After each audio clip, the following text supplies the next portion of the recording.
தான் நான் இப்படி நிறைய பேர் சண்டை வரும்போது இந்த டைலாக் வரை யூஸ் பண்ணுவாங்க. நான் அப்படிதான், நான் அதான், ஆமா நான் கெட்ட பார்ட்னர் தான், ஆமா நான் கெட்ட அப்பா தான். அதை ஏத்துக்கிறாங்க வேற.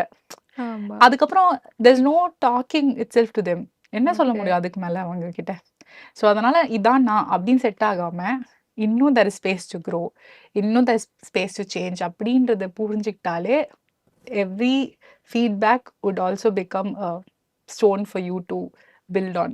It is kind of என்ன பொறுத்த வரைக்கும் that's a cap they have put on themselves. அதுக்கு மேல அவங்க வளர முடியாது. இப்போ இதான் நான் ஃபிட் ஆயிட்டேன்னா இதுக்கு மேல நான் வளரவே முடியாது. இதே நான் வந்து இல்லை நான் மாறுவேன், நான் சேஞ்ச், இப்போ இன்னைக்கே நான் ஒரு விஷயம் பேசுறேன்னா ஒரு 10 வருஷத்துக்கு அப்புறம் நான் ஒரு இன்டர்வியூல இதை விட வேற ஒரு பெர்ஸ்பெக்டிவ்ல பெட்டரா கூட நான் பேசுறேன்னா I think that is growth for me, change. அதே மாதிரி வந்து நிறைய பேர் வந்து இந்த ஒரு வாட்டி முடிவு பண்ணிட்டேன் என் பேச்சு நானே கேட்க மாட்டேன் அந்த மாதிரி இருப்பாங்க. அதுல ஒரு பிரச்சனை என்னன்னா ஃபர்ஸ்ட் திங் வந்து அந்த அந்த டைலாகோட ஆக்சுவல் மீனிங் என்னன்னா நான் ஒரு வாட்டி முடிவு பண்ணிட்டேன்னா அதை மாத்திக்க மாட்டேன், ஐ வில் ஸ்டிக் டு தட்னு அர்த்தம்.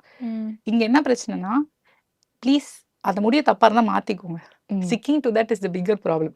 ரெண்டாவது, ஒரு வாட்டி முடிவு பண்ணா உங்க பேச்சு நீங்களே கேட்க மாட்டீங்க, அப்புறம் வேற யார் கேட்பா?